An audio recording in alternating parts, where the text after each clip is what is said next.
ಸಿದ್ದರಾಮಯ್ಯನವರಿಗಾಗಿ D K Shivakumar ಹೊಸ ತಂತ್ರ, ಸಿಎಂಗಾಗಿಯೇ ಈ ಕಾರ್ಯತಂತ್ರ.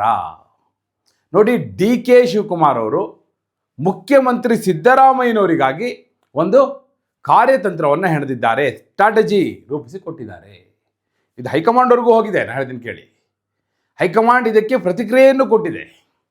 ಇನ್ಫ್ಯಾಕ್ಟ್ ತಾತ್ವಿಕವಾಗಿ ಒಪ್ಪಿಗೆಯನ್ನು ಕೊಟ್ಟಿದೆ. ಇಷ್ಟು ಹೇಳಿದ್ಮೇಲೆ ನಿಮಗೆ ಕುತೂಹಲ ಇರ್ಬೋದು. ಮತ್ತು ಸಿದ್ದರಾಮಯ್ಯನವರಿಗೂ ಇದು ಮುಟ್ಟಿದೆ. ಸಿದ್ದರಾಮಯ್ಯನವರು ಇದಕ್ಕೆ ಪ್ರತಿಕ್ರಿಯೆ ಕೊಟ್ಟಿದ್ದಾರೆ. ಡಿ ಕೆ ಶಿವಕುಮಾರ್ ನಿಮಗೆ ಗೊತ್ತು, ಏನು ಮಾಡಿದ್ರು ಅವರು ತುಂಬ ಸ್ಟ್ರಾಟಜಿಕ್ಕಾಗಿ ಮಾಡ್ತಾರೆ ಮತ್ತು ಅಷ್ಟೇ ಕನ್ಸ್ಟ್ರಕ್ಟಿವ್ ಆಗಿ ಮಾಡ್ತಾರೆ. ಹಾಗೆ ಇದನ್ನೂ ಮಾಡಿದ್ದಾರೆ. ಅದು ಸಿದ್ದರಾಮಯ್ಯನವರಿಗೋಸ್ಕರ ಮಾಡಿರೋದು. ನೋಡಿ ಎಷ್ಟು ಸ್ಪೆಷಲ್ ಇದು ಅಂತ. ಮತ್ತು ನೋಡಿ, ಸಿದ್ದರಾಮಯ್ಯನವರು ಯಾವುದನ್ನೇ ಆಗಲಿ ತುಂಬ ಅವಲೋಕನ ಮಾಡಿ ಪ್ರತಿಕ್ರಿಯೆ ಕೊಡೋದು. ಅವ್ರು ಪ್ರತಿಕ್ರಿಯೆ ಕೊಟ್ಟಿದ್ದಾರೆ ಅಂದಮೇಲೆ ಇದು ಗಂಭೀರವಾಗಿಯೇ ಇದೆ ಅಂಥೇಳಿ ಅರ್ಥ. ಆದರೆ ಇವೆಲ್ಲವೂ ತೆರೆಯ ಹಿಂದೆ ಇತ್ತು, ಬಿಹೈಂಡ್ ದ ಸ್ಕ್ರೀನ್ ನಡೆದಿರುವಂಥದ್ದು. ಆ ಪ್ಲಾನ್ ಆಗಿರ್ಬೋದು, ಅದನ್ನು ಹೈಕಮಾಂಡಿಗೆ ಮುಡಿಸಿರೋದಾಗಿರ್ಬೋದು, ಸಿದ್ದರಾಮಯ್ಯ ತಲುಪಿಸಿರುವಂಥದ್ದಾಗಿರ್ಬೋದು, ಇವೆಲ್ಲವೂ ಕೂಡ ಬಿಹೈಂಡ್ ದ ಸ್ಕ್ರೀನ್. ಆದರೆ ಅದೇನು ಅನ್ನುವ ಮಾಹಿತಿಯನ್ನು ಇವತ್ತು ನಿಮ್ಮ ವಾರ್ತೆ ನಿಮ್ಮ ಎದುರು ತೆರೆದಿಡುವಂಥ ಪ್ರಯತ್ನವನ್ನು ಮಾಡ್ತಾ ಇದೆ. ಯಾಕಂದರೆ ಮುಂದಿನ ದಿನಗಳಲ್ಲಿ ಬಹಳ ಬಹಳ ಬಹಳ ಇಂಪಾರ್ಟೆಂಟ್. ಈ ಪ್ಲಾನ್ನ ಇಂಪ್ಲಿಮೆಂಟ್ ಮಾಡುವ ನಿಟ್ಟಿನಲ್ಲಿ ಏನೆಲ್ಲ ಮಾಡ್ಬೋದು ಎಲ್ಲವನ್ನೂ ಮಾಡ್ತಾ ಇದ್ದಾರೆ. ಅದೇ ಕಾರಣಕ್ಕಾಗಿ ಬಹಳ ಮುಖ್ಯ ಇದು. ಹಾಗಾದರೆ ಏನದು ಪ್ಲಾನು? ಡಿ ಕೆ ಶಿವಕುಮಾರ್ ಅವರು ಸಿದ್ದರಾಮಯ್ಯನವರಿಗಾಗಿ ಹೆಣೆದಿರುವಂತಹ ತಂತ್ರ ಏನದು? ಅದಕ್ಕೆ ಹೈಕಮಾಂಡ್ ಕೊಟ್ಟಿರುವಂಥ ಒಪ್ಪಿಗೆ ಅಂದರೆ ಯಾವ ರೀತಿಯ ಒಪ್ಪಿಗೆ? ಸಿದ್ದರಾಮಯ್ಯನವರ ಪ್ರತಿಕ್ರಿಯೆ ಏನು? ಖರ್ಗೆ ಅವರು ಯಾವ ರೀತಿ ನೋಡ್ತಾ ಇದ್ದಾರೆ ಇದನ್ನು? ಅಂತಿಮವಾಗಿ ಇದು ವರ್ಕ್ ಆಗುತ್ತಾ ಇಲ್ವಾ? ಬೇಸಿಕಲಿ ಏನು ಪ್ಲಾನು? ಅದೇ ವಿವರವನ್ನು ಕೊಡೋ ಸಲುವಾಗಿ ನಾನು ಬಂದಿದ್ದೇನೆ. ಆತ್ಮೀಯರೇ, ವಾರ್ತೆ ವಿಶೇಷ ಕಾರ್ಯಕ್ರಮಕ್ಕೆ ಸ್ವಾಗತ. ನಾನು ವೀರೇಂದ್ರ ಉಪ್ಪುಂದ. ನೋಡಿ, ಸಿದ್ದರಾಮಯ್ಯರಿಗೋಸ್ಕರ ಡಿ ಕೆ ಶಿವಕುಮಾರ್ ಒಂದು ಪ್ಲಾನ್ ಮಾಡ್ತಾರೆ ಅಂದರೆ ಅದು ಅರ್ಥ ಹೇಳ್ತೀನಿ ಕೇಳಿ. ಸಿದ್ದರಾಮಯ್ಯನವರಿಗಾಗಿ ಪ್ಲಾನ್, ಅದರ ಲಾಭ ಡಿ ಕೆ ಶಿವಕುಮಾರ್ ಅವರಿಗೂ ಇರುತ್ತೆ. ಒಂದು ರೀತಿ ಕಡೆಗೂ ಅಂತಿಮವಾಗಿ ಅವ್ರಿಗೆ ಒಂದು ಅರ್ಥ ಆಗಿದೆ. ರಾಹುಲ್ ಗಾಂಧಿ ಅವರಂತೂ ನೇರವಾಗಿ ಸಿದ್ದರಾಮಯ್ಯನವರಿಗೆ ನೀವು ಮುಖ್ಯಮಂತ್ರಿ ಪಟ್ಟವನ್ನು ಬಿಡಿ ಅಂತ ಹೇಳಲ್ಲ. ಸಿದ್ದರಾಮಯ್ಯನವರೇ ಸ್ವಯಂ ಪ್ರೇರಣೆಯಿಂದ ಇಳಿಬೇಕು. ಹಂಗೆ ಇಳಿಬೇಕು ಅಂದರೆ ಏನಾದರೂ ಒಂದು ವಿನ್ ವಿನ್ ಸಿಚುವೇಶನ್ ಇರಬೇಕಲ್ಲ, ಅದಕ್ಕೋಸ್ಕರ ಈ ಪ್ಲಾನ್. ಮತ್ತು ಇದರಲ್ಲಿ ಸಿದ್ದರಾಮಯ್ಯನವರ ಪುತ್ರ ಯತೀಂದ್ರ ಅವರು ಕೂಡ ಅಧಿಕಾರದ ಕೇಂದ್ರದಲ್ಲಿರ್ತಾರೆ, ಸಿದ್ದರಾಮಯ್ಯನವರು ಅಧಿಕಾರದ ಕೇಂದ್ರದಲ್ಲಿರ್ತಾರೆ. ಅಂಥ ಪ್ಲಾನ್ ಇದು. ಸಿದ್ದರಾಮಯ್ಯನವ್ರನ್ನ ಮುಖ್ಯವಾಗಿಟ್ಕೊಂಡು ಅವರು ಅಧಿಕಾರ ಕೇಂದ್ರದಲ್ಲಿರಬೇಕು, ಅವರಿಗೆ ಎಲ್ಲ ಅಧಿಕಾರ ಇನ್ನಷ್ಟು ಹೆಚ್ಚಿನ ರೀತಿಯಲ್ಲಿ ಲಭ್ಯ ಆಗಬೇಕು, ಅವರ ಪುತ್ರನೂ ಅಧಿಕಾರದ ಕೇಂದ್ರದಲ್ಲಿರಬೇಕು, ಸಿದ್ದರಾಮಯ್ಯನವರು ಬಯಸುವ ಎಲ್ಲರೂ ಕೂಡ ಸಚಿವರಾಗಿರಬೇಕು. ಆ ರೀತಿಯ ಪ್ಲಾನ್ನ ಈಗ ಹೆಣೆದಿದ್ದಾರೆ ಅಂತ ಹೇಳಿ. ಹಾಗಾದರೆ ಏನದು ಪ್ಲಾನು? ನಾನು ನೇರವಾಗಿ ಹೇಳ್ತೀನಿ ಆ ಪ್ಲಾನ್ ಏನು ಅಂತ, ಮತ್ತೆ ಸ್ಪಷ್ಟವಾಗಿ ಹೇಳ್ತಾ ಇದ್ದೀನಿ ಕೇಳಿ. ಇದು ಮುಖ್ಯಮಂತ್ರಿ ಪಟ್ಟಕ್ಕೆ ಸಂಬಂಧಪಟ್ಟಂಥ ಪ್ಲಾನ್, ಅದನ್ನು ಬಿಟ್ಟು ಬೇರೆ ಯಾವುದೂ ಅಲ್ಲ. ಈಗ ಸಿದ್ದರಾಮಯ್ಯನವರು ಆ ಪಟ್ಟವನ್ನು ಬಿಡ್ಲಿಕ್ಕೆ ರೆಡಿ ಇಲ್ಲ, ಡಿ ಕೆ ಶಿವಕುಮಾರ್ ಆ ಪಟ್ಟವನ್ನು ಅಲಂಕರಿಸಬೇಕಾಗಿದೆ. ಹಾಗಾದರೆ ಏನು ಮಾಡೋದು? ಅದಕ್ಕೊಂದು ಫಾರ್ಮುಲಾ ಬೇಕಲ್ಲ. ಹೈಕಮಾಂಡ್ ಏನು ಹೇಳ್ತಾ ಇತ್ತು, ನೀವೇ ತೀರ್ಮಾನ ಮಾಡ್ಕೊಳ್ಳಿಯಪ್ಪ ಅಂತ ಹೇಳ್ತಾ ಇತ್ತು. ಅದು ತೀರ್ಮಾನ ಆಗಲ್ಲ ಅಂತ ಗೊತ್ತಾಯ್ತು ಅವರಿಗೆ. ಸುಮ್ಮನೆ ಬಿಟ್ಕೊಡಿ ಅಂದರೆ ಅವ್ರು ಬಿಟ್ಕೊಡಲ್ಲ. ಹಾಗಾದರೆ ಏನು ಮಾಡಬೇಕು? ಆಗ ಹೊಳೆದಿದ್ದೆ ಈ ತಂತ್ರ, ಆಗ ರೂಪಿತವಾದದ್ದೇ ಈ ತಂತ್ರ. ಏನದು ತಂತ್ರ?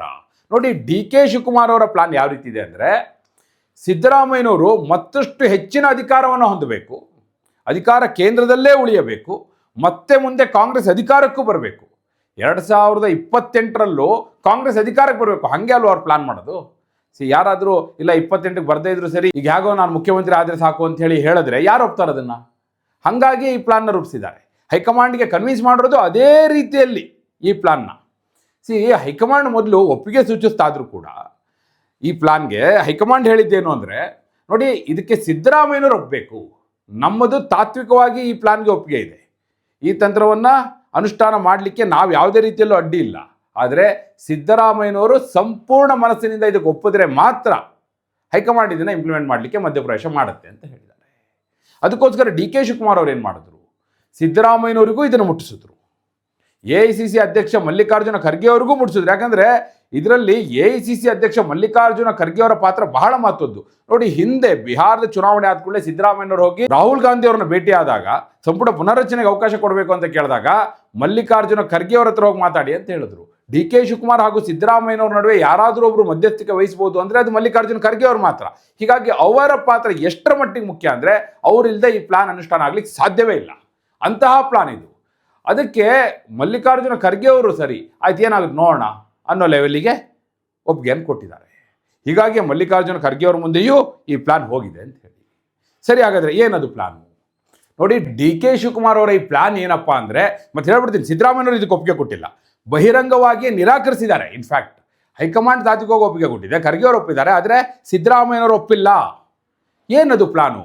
ನೋಡಿ, ಸಿದ್ದರಾಮಯ್ಯನವರು ಯಾವಾಗಲೂ 2 ವರ್ಷ ತಾನು ಮುಖ್ಯಮಂತ್ರಿ ಆಗಿರಬೇಕು ಅಂತಲೇ ಅವ್ರ ಪ್ರಯತ್ನ ಇರುತ್ತೆ. ಅದಕ್ಕೆ ಅವರ ಪುತ್ರ ಯತೀಂದ್ರ 5 ವರ್ಷ ಸಿದ್ದರಾಮಯ್ಯನವರೇ ಮುಖ್ಯಮಂತ್ರಿ, ನಮ್ಮ ತಂದೆಯೇ ಮುಖ್ಯಮಂತ್ರಿ ಆಗಿರ್ತಾರೆ ಅಂತ ಹೇಳ್ತಾ ಇದ್ದ ಅದೇ ಕಾರಣಕ್ಕಾಗಿ. ಹೀಗಿರುವ ಕಾಲಘಟ್ಟದಲ್ಲಿ ಈಗ ಡಿ ಕೆ ಶಿವಕುಮಾರ್ ಅವರು ಏನು ಹೇಳ್ತಿದ್ದಾರೆ ನೋಡಿ, ಸಿದ್ದರಾಮಯ್ಯನವರು ಬಲಿಷ್ಠರಾಗಿರಬೇಕು, ಅವರು ಮಾಸ್ ಲೀಡರ್ಶಿಪ್ ನಮಗೆ ಬೇಕು, ಹೀಗಾಗಿ ಸಿದ್ದರಾಮಯ್ಯನವರಿಗಾಗಿ ಒಂದು ಹೆಚ್ಚಿನ ಮಹತ್ವದ ಹುದ್ದೆಯನ್ನು ಹೈಕಮಾಂಡ್ ಕೊಡಬೇಕು. ಯಾವುದು ಹೆಚ್ಚಿನ ಮಹತ್ವದ ಹುದ್ದೆ?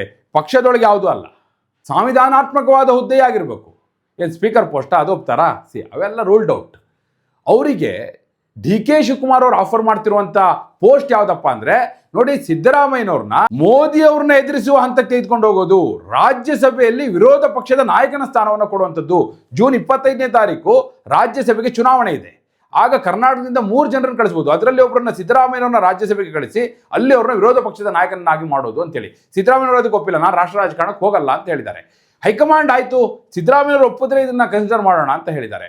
ಡಿ ಕೆ ಶಿವಕುಮಾರ್ ಅವ್ರ ಪ್ಲಾನ್ ಏನಪ್ಪ ಅಂದರೆ, ಒಂದು ವೇಳೆ ಸಿದ್ದರಾಮಯ್ಯನವರು ಒಪ್ಪಿ ರಾಜ್ಯಸಭೆಗೆ ಹೋದದ್ದೇ ಆದರೆ ಆಗ ಯತೀಂದ್ರ ಅವ್ರನ್ನ DCM ಮಾಡಿಯೋ ಅಥವಾ ಪ್ರಮುಖ ಹುದ್ದೆಯನ್ನು, ಸಚಿವ ಸ್ಥಾನವನ್ನು ಕೊಟ್ಟು ಸಂಪುಟಕ್ಕೆ ತೆಗೆದುಕೊಳ್ಳೋದು, ಸಿದ್ದರಾಮಯ್ಯನವರು ಹೇಳಿದವರು ಎಲ್ಲರನ್ನೂ ಕೂಡ ಸಚಿವ ಸಂಪುಟದಲ್ಲಿ ತೆಗೆದುಕೊಳ್ಳೋದು, ತಾನು ಮುಖ್ಯಮಂತ್ರಿ ಆಗೋದು ಅಂತ ಹೇಳಿ. ಆದರೆ ಡಿ ಕೆ ಶಿವಕುಮಾರ್ ಅವರ ಈ ಪ್ಲಾನ್ನ ಸಿದ್ದರಾಮಯ್ಯನವರು ಹಿಂದಿನಿಂದಲೂ ಕೂಡ ರಾಷ್ಟ್ರ ರಾಜಕಾರಣಕ್ಕೆ ಹೋಗಲ್ಲ ಅಂತಿದ್ದಾರೆ. ಆದರೆ ಅವರ ಬೆಂಬಲಿಗರಿದ್ದಾರಲ್ಲ, ಸತೀಶ್ ಜಾರಕಿಹೊಳಿ ಆದಿಯಾಗಿ ಅವರ ಬೆಂಬಲಿಗರು ಯಾರೂ ಒಪ್ತಾ ಇಲ್ಲ.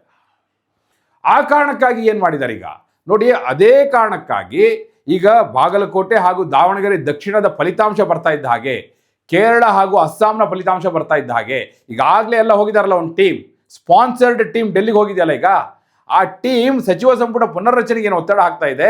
ಆ ಹಿನ್ನೆಲೆಯಲ್ಲಿ ಮೇ 4ರ ಫಲಿತಾಂಶದ ನಂತರ ಹೈಕಮಾಂಡ್ ಯಾವಾಗ ಮಧ್ಯಪ್ರವೇಶ ಮಾಡುತ್ತೋ ಆಗ ಇದನ್ನೇ ಜಾರಿ ಮಾಡಿ, ಆಗ ಸಿದ್ದರಾಮಯ್ಯನವರು ಕೂಡ ಅಧಿಕಾರದ ಕೇಂದ್ರದಲ್ಲಿರ್ತಾರೆ.